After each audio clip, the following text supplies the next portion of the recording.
Hello class. हम SQL query की बात कर रहे थे, एसक्यूएल क्वेरी की। तो आज उसी क्वेरी को हम आगे बढ़ाते हैं। आज हम बात करेंगे फॉरेन की। ठीक है, तो फॉरेन की देखा जाए। फॉरेन की को देखने के पहले हम एक चीज और क्लियर कर देते हैं। ड्रॉप और ट्रंकेट लास्ट लेक्चर में पढ़ा गया था, है ना, ड्रॉप ट्रंकेट। तो अब डिफरेंस पूछते हैं। Difference between drop, truncate and delete. Drop, truncate and delete. ठीक, बड़ा ही इंपॉर्टेंट अक्सर ये पूछा जाता है कि what is the difference between drop, truncate and delete. What is the difference between drop, truncate and delete. हम टेबल की ही बात करेंगे। टेबल की ही या तो ड्रॉप की बात करेंगे, या तो ट्रंकेट की बात करेंगे, या तो डिलीट की बात करेंगे। देखा जाए इसमें, देखिए, ड्रॉप का मतलब यह है अगर हमें कंप्लीट टेबल को डिलीट करना हो, अगर हमें कंप्लीट टेबल को डिलीट करना हो या हमें हटाना हो कंप्लीट टेबल को विथ इट्स स्ट्रक्चर, तो हम यूज करते हैं ड्रॉप। क्या यूज करते हैं? ड्रॉप। ठीक, तो ड्रॉप के लिए बोला जाता है delete table and table structure. Table and table structure मतलब ये है कि टेबल का जो डेटा है वो तो डिलीट हुआ ही, टेबल का जो डेटा है वो तो डिलीट हुआ ही, साथ ही उसका स्ट्रक्चर भी क्या हो गया, पूरी तरह डिलीट हो गया। मतलब ये है कि अब टेबल का एग्जिस्टेंस नहीं है। ठीक, ट्रंकेट देखिए, ट्रंकेट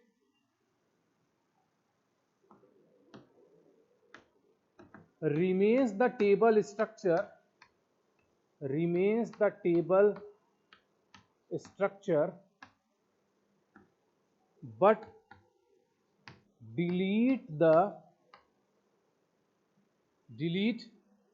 all records। ठीक, तो ट्रंकेट का क्या मतलब है? ट्रंकेट का मतलब यह है जब हम ट्रंकेट चलाते हैं तो इसका मतलब क्या होता है कि जो टेबल का स्ट्रक्चर है, जो टेबल का स्ट्रक्चर है वो तो एज इट इज रहेगा। जैसे टेबल के स्ट्रक्चर का क्या मतलब है, लास्ट वीडियो में बताया गया था कि अगर एक एम्प्लॉय टेबल है, उसके अंदर फील्ड्स हैं, एट्रीब्यूट्स हैं, employ ID, name and salary. ठीक, उसमें जो वैल्यूज हैं वो डिलीट हो जाएगा, वो कंप्लीट डिलीट हो जाएगा, लेकिन एक इम्पटी एम्प्लॉय टेबल रहेगा, एक इम्पटी एम्प्लॉय टेबल रहेगा। ठीक, ये हो गया ट्रंकेट। एंड डिलीट क्या है? डिलीट का मतलब ये है कि अगर हमें एक टेबल का एक या एक से ज्यादा रो को डिलीट करना है, एक या एक से ज्यादा रो को डिलीट करना है, तो उसके लिए हम चलाते हैं डिलीट। उसके लिए क्या चलाते हैं? डिलीट। ठीक है,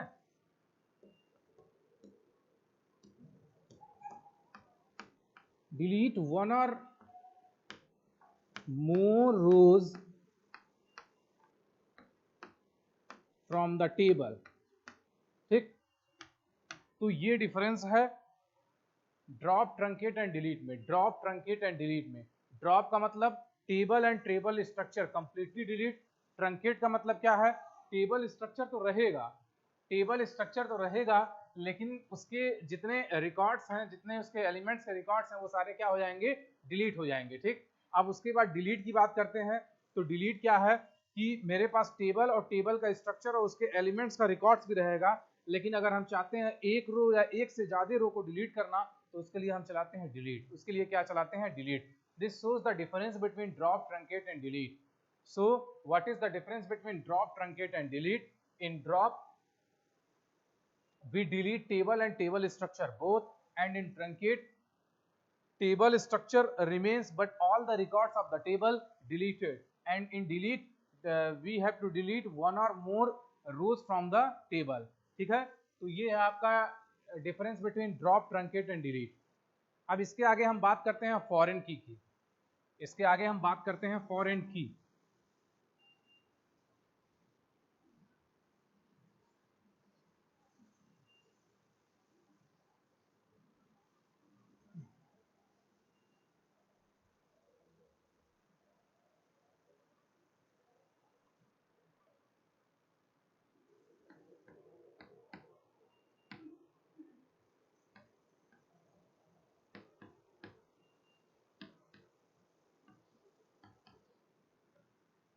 तो फॉरेन की, जब प्राइमरी की एंड फॉरेन की के बारे में बताया जा रहा था उसी टाइम फॉरेन की के बारे में बताया गया था। Foreign key is a copy of primary key, we can see that foreign key is a copy of primary की।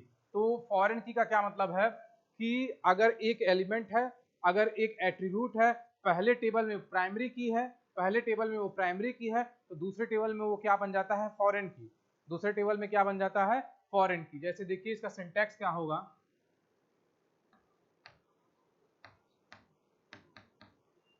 सिंटैक्स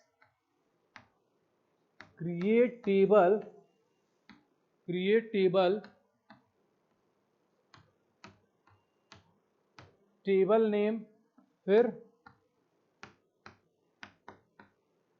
एट्रीब्यूट या कॉलम 1 उसका डेटा टाइप, ठीक।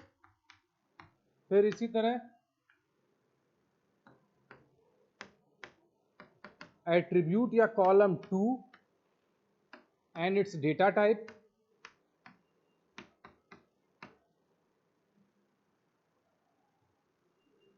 comma and so on,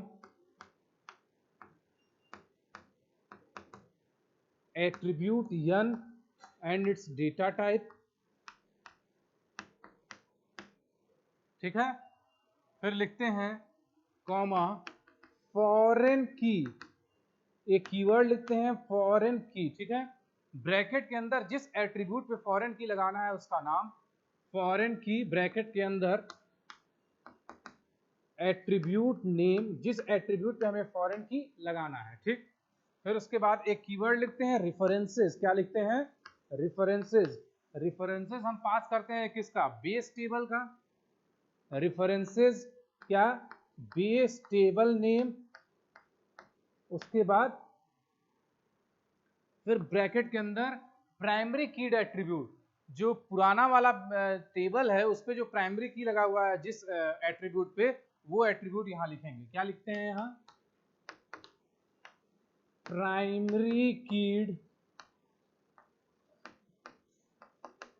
attribute of base table, ठीक है, primary की attribute of base table, ठीक। So this is the query for foreign की। ये क्वेरी किसकी है, फॉरेन की क्वेरी है, ठीक।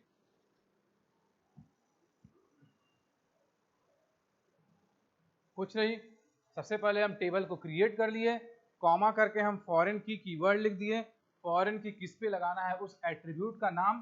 फिर उसके बाद एक कीवर्ड लिखते हैं रेफरेंसेस, रेफरेंसेस के बाद बेस टेबल नेम, जो बेस टेबल है जहां से हम प्राइमरी की ले रहे हैं, बेस टेबल नेम। फिर उसके बाद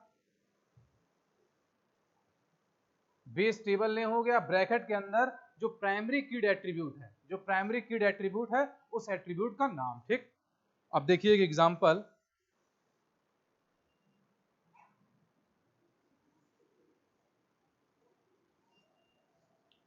we are talking about what is foreign key. Foreign key is a copy of primary key in another table.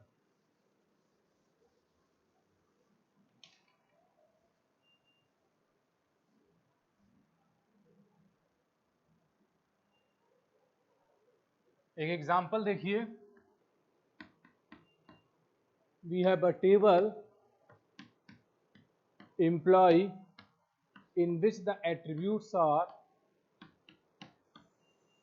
employee ID, name, salary, in which employee ID is a primary key, ठीक। हमें एक table बनाना है, हमें एक table बनाना है employ address, हमें एक table बनाना है एम्प्लॉय रिकॉर्ड का, हमें एक टेबल बनाना है एम्प्लॉय रिकॉर्ड, एम्प्लॉय रिकॉर्ड जिसमें एट्रीब्यूट्स हों कौन कौन से, एम्प्लॉय आईडी एंड एड्रेस, ठीक है। हम ये चाहते हैं कि जो आईडी इसमें हो वही आईडी इसमें भी आए, जो आईडी ऊपर प्राइमरी, जो ऊपर बेस टेबल में हो वही आईडी इसमें किसमें भी हो, नेक्स्ट जो फॉरेन की एट्रीब्यूट है, ठीक। अब इसके लिए देखिए क्वेरी क्या होगा, क्या लिखेंगे, सबसे पहले हम टेबल को क्रिएट करें, क्रिएट टेबल, टेबल नेम क्या है, table name employ record, create table, table name, ठीक। फिर ब्रैकेट के अंदर क्या क्या है, एम्प्लॉय आईडी कॉमा एड्रेस, ठीक। फिर कॉमा हम एक कीवर्ड लिखते हैं फॉरेन की, क्या लिखते हैं, फॉरेन की, किस पे लगाना है, इसी के एम्प्लॉय आईडी पे लगाना है, एम्प्लॉय आईडी, ठीक। फिर हम रेफरेंसेस पास करते हैं, रेफरेंसेस लिखते हैं कीवर्ड, किसका पास करेंगे, एम्प्लॉय का, ठीक। किस एट्रीब्यूट का पास करेंगे, एम्प्लॉय आईडी का, तो यहां क्या लिखते हैं, एम्पी आईडी, ठीक। तो ये एक फॉरेन की टेबल बन गया, जिसमें जो बेस टेबल है वो कौन सा है, एम्प्लॉय टेबल, ठीक है। ये एक टेबल बन गया जो कि बता रहा है कि फॉरेन की लगा हुआ है, किस पे लगा हुआ है, एम्प्लॉय आईडी पे लगा हुआ है, ठीक है। किस टेबल से निकाला गया है इसको, एम्प्लॉय टेबल से, किस एट्रीब्यूट से, एम्प्लॉय आईडी से। So this is the example of foreign की, ठीक। ये हो गया फॉरेन की। अब देखिए इसके आगे,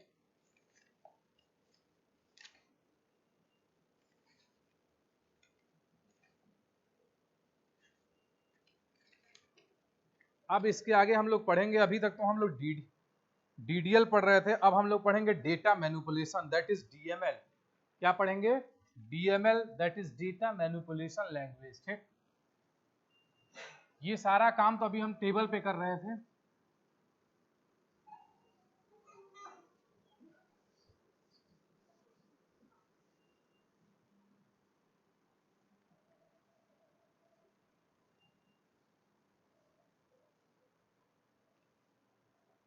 अब हम लोग टेबल के अंदर बात करेंगे, है ना।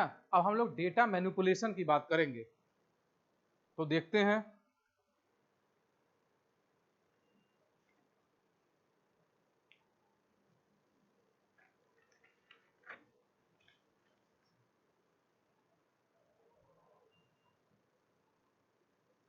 Now we will talk about what is data manipulation.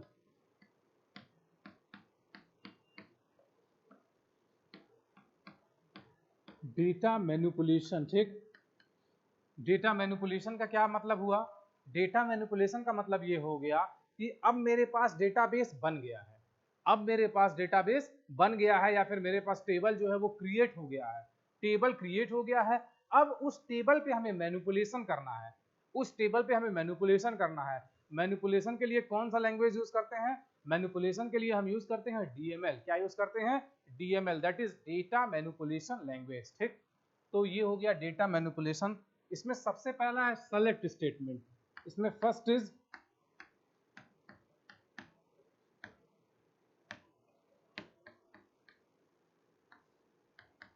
Select statement, ठीक है।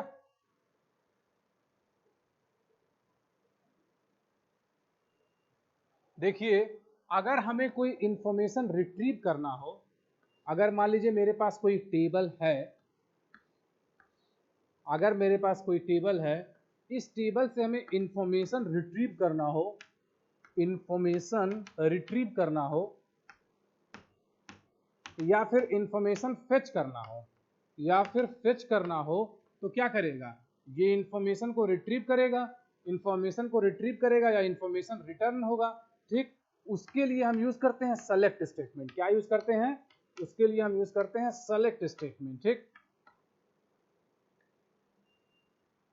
तो इंफॉर्मेशन को रिट्रीव करने के लिए या डेटा को फेच करने के लिए हम यूज करते हैं सेलेक्ट स्टेटमेंट। कौन सा स्टेटमेंट यूज करते हैं, सेलेक्ट स्टेटमेंट, ठीक। सो डेटा मैनिपुलेशन में सबसे पहले हम बात करेंगे सेलेक्ट स्टेटमेंट की। इसका मतलब ये है कि मेरे पास एक एग्जिस्टिंग टेबल है, उस टेबल से हमें कुछ इंफॉर्मेशन रिट्रीव करना है, या डेटा रिट्रीव करना है, या इंफॉर्मेशन फेच करना है, तो उसके लिए हम यूज करते हैं सेलेक्ट स्टेटमेंट। क्या यूज करते हैं, सेलेक्ट स्टेटमेंट। तो सबसे पहला देखिए,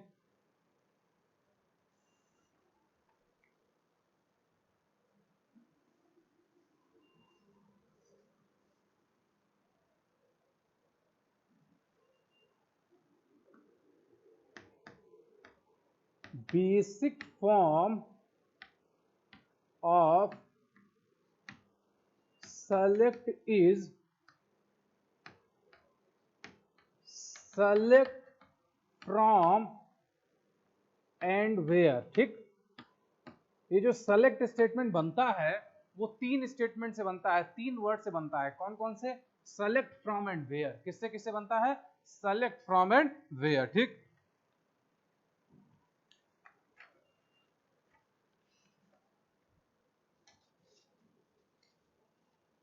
अब देखिए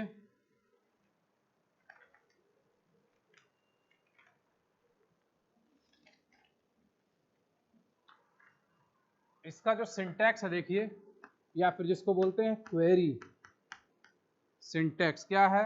सेलेक्ट, सबसे पहले हम लिखते हैं keyword select attribute list, attribute list. ठीक, फिर from table list, select attribute list from table list, where conditions.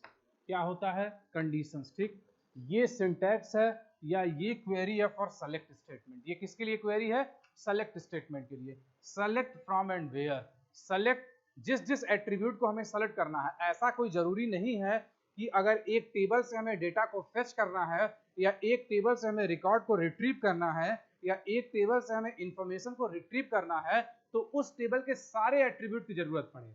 ऐसा जरूरी नहीं है कि उस टेबल के सारे एट्रीब्यूट्स की जरूरत पड़े।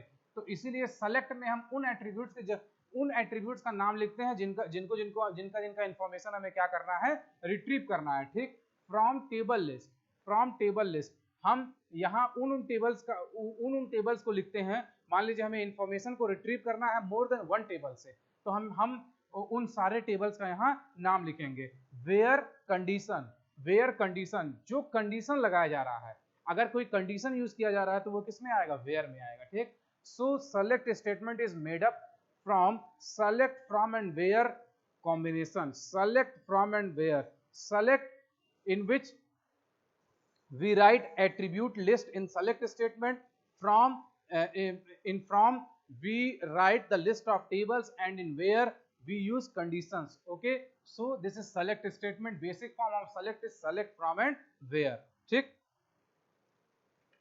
अब इसमें देखिए एट्रीब्यूट लिस्ट क्या है? List of attributes whose values to be retrieved by the query। Attribute list क्या है? List of attributes whose values to be retrieved by the query। Table list क्या है? टेबल लिस्ट क्या है? List of the relations required to process the query, list of the relations required to process the query. Conditions क्या है? Boolean expression that identifies the tuples to be retrieved by the query. Conditions क्या है? Boolean expression that identifies the tuples to be retrieved by the query.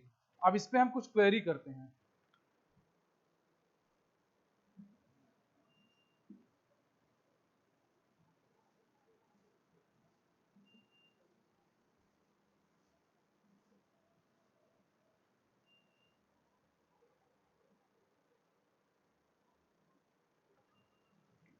देखिए कुछ relations हम लिख रहे हैं, वो सारे रिलेशंस जब जब हम क्वेरी परफॉर्म करेंगे सेलेक्ट स्टेटमेंट का,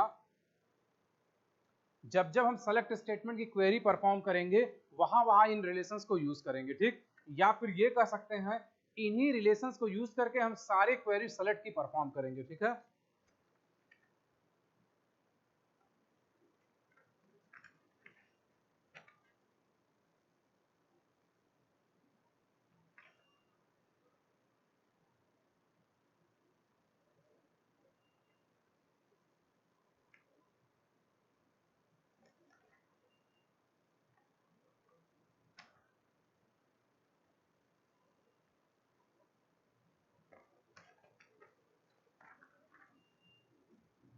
देखिए एक रिलेशन है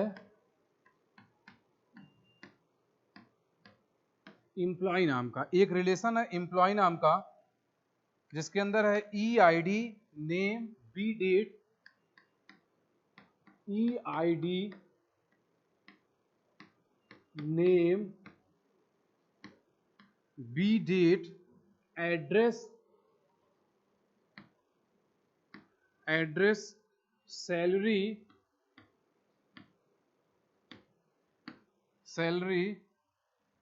डिपार्टमेंट आईडी, ठीक, ये एक रिलेशन है एम्प्लॉय नाम का, ठीक है। क्वेश्चन देखिए,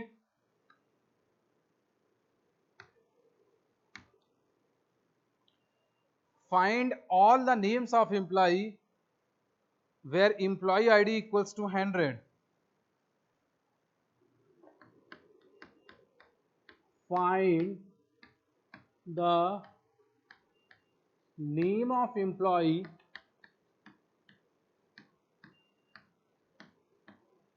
whose ID is 100। Find the name of employee whose ID is 100। अगर इसको चलाया जाए तो इसका क्या SQL क्वेरी क्या होगी इसकी, हमें फाइंड करना है, मतलब कि हमें क्या करना है, इंफॉर्मेशन रिट्रीव करना है, हमें इंफॉर्मेशन रिट्रीव करना है, ठीक है। हमें रिजल्ट को रिटर्न करता है। देखिए क्या लिखना है इसमें, चाहे हम स्मॉल में चाहे कैप्स में कोई दिक्कत नहीं है। सेलेक्ट किस टेबल से, हमें ये पता है कि इस टेबल से रिकॉर्ड कंसीडर हो जाएगा। सेलेक्ट किसको क्या करना है, find the name of the employee, मतलब हमें नेम निकालना है। तो सेलेक्ट एट्रीब्यूट लिस्ट में क्या है, एक ही चीज चाहिए, नेम।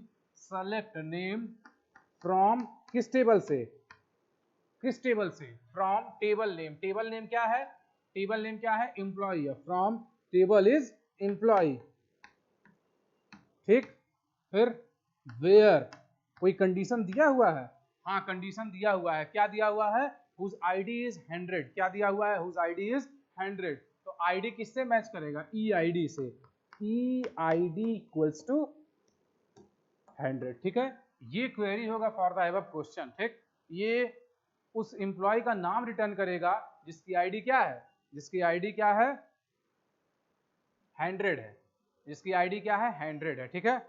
तो जब भी हम, अगर हमें इंफॉर्मेशन टेबल के फॉर्म में है, अगर हमें डेटा टेबल के फॉर्म में दिया हुआ है तो रिलेशन, तो हम उसका रिजल्ट भी टेबल के फॉर्म में देंगे। अगर ये रिलेशन के फॉर्म में दिया हुआ है बस उसके एट्रीब्यूट्स की लिस्टिंग के साथ, तो हम रिजल्ट टेबल क्वेरी के फॉर्म में देंगे, ठीक है। तो इस क्वेश्चन के अकॉर्डिंग ये आंसर सही है।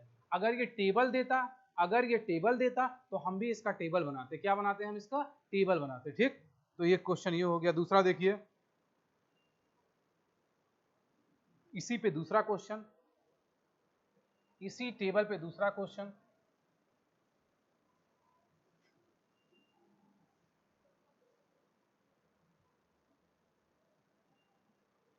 Find the name address of employees who works for department number 001। फिर क्वेश्चन एक है, find the name address of employees, find the name comma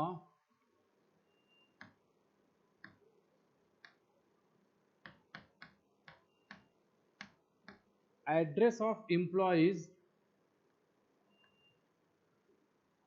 who works for department number 001, works for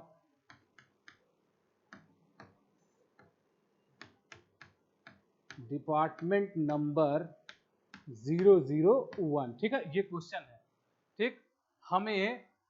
हमें उन सारे employees का नाम और एड्रेस चाहिए जो किसके लिए काम करते हो, डिपार्टमेंट नंबर 001 के करेस्पॉन्डिंग। हमें उन सारे एम्प्लॉयज का नाम और एड्रेस चाहिए जो किसके करेस्पॉन्डिंग काम करते हो, डिपार्टमेंट नंबर 001, ठीक। तो इसका सोल्यूशन देखा जाए, सेलेक्ट, हमें क्या चाहिए, एट्रीब्यूट लिस्ट। कौन कौन से एट्रीब्यूट इसमें रिटर्न होंगे, नेम एंड एड्रेस। क्या क्या रिटर्न होगा, name and address. Select name, यहां से, यहां सेम एज इट इज, यहां से select name comma address from table name. Table name क्या है, एम्प्लॉय टेबल। कौन सा टेबल है, employee. Select name comma address from employee where condition, क्या कम कंडीशन है, department number is 001। Department number किससे पहचाना जाएगा, डिपार्टमेंट आईडी से पहचाना जाएगा, तो इसीलिए लिखेंगे where department ID equals to 001, where department ID same as it is जैसे ऊपर लिखा हुआ है, डिपार्टमेंट आईडी इक्वल्स टू 001, ठीक, ये टर्मिनेट हो गया, सेमीकोलन से टर्मिनेट हो गया। तो ये रिटर्न करेगा, क्या रिटर्न करेगा, नेम और एड्रेस किसका, एम्प्लॉय टेबल का, क्या, जिसका डिपार्टमेंट आईडी क्या है 001, इसको ऐसे पढ़ते हैं, ये रिटर्न करेगा क्या, नेम एंड एड्रेस किसका, एम्प्लॉय टेबल का, किनका, जिनका डिपार्टमेंट आईडी क्या है 001 है, ठीक। तो ये हो गया आपका दूसरा क्वेश्चन किस पे, सेलेक्ट स्टेटमेंट का। अब एक और देखिए, find the name EID of employees whose salary is greater than 30,000। एक क्वेश्चन और देखा जाए इसी पे,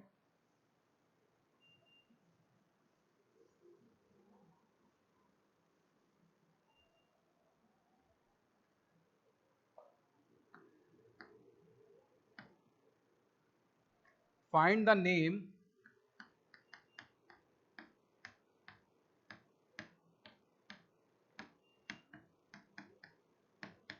EID of employees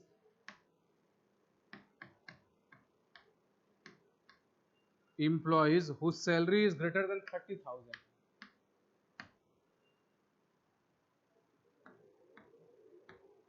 Whose salary is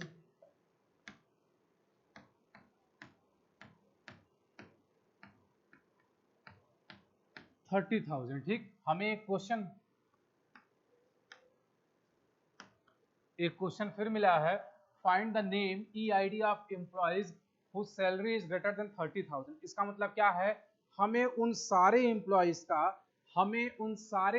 का आईडी और नाम चाहिए जिनकी सैलरी क्या है, जिनकी सैलरी ग्रेटर देन 30,000 है, जिनकी सैलरी ग्रेटर देन 30,000 है। तो क्या लिखेंगे इसको, सेलेक्ट, हमें क्या क्या रिटर्न करना है, आईडी एंड नेम, चाहे आगे रिटर्न करें नेम एंड आईडी है, चाहे हम आईडी एंड नेम, सेलेक्ट हम यहां सेम, ठीक, EID comma name, EID comma name from table name, table name क्या है, एम्प्लॉय है, from table name is employee, ठीक। उसके बाद वेयर, कंडीशन लगा हुआ है, वेयर, क्या कंडीशन लगा है, वेयर, क्या दिखा गया है, whose salary is greater than 30,000, where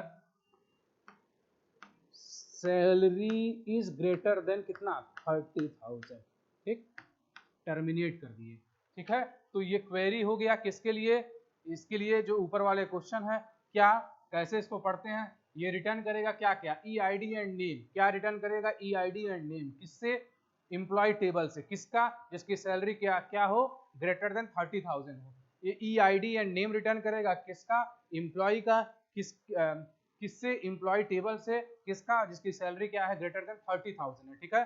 तो ये रिटर्न करेगा आईडी एंड नेम किससे, एम्प्लॉय टेबल से, जिसकी सैलरी ग्रेटर देन कितनी हो, 30,000, ठीक है। तो ये आपका सेलेक्ट स्टेटमेंट है, और सेलेक्ट स्टेटमेंट में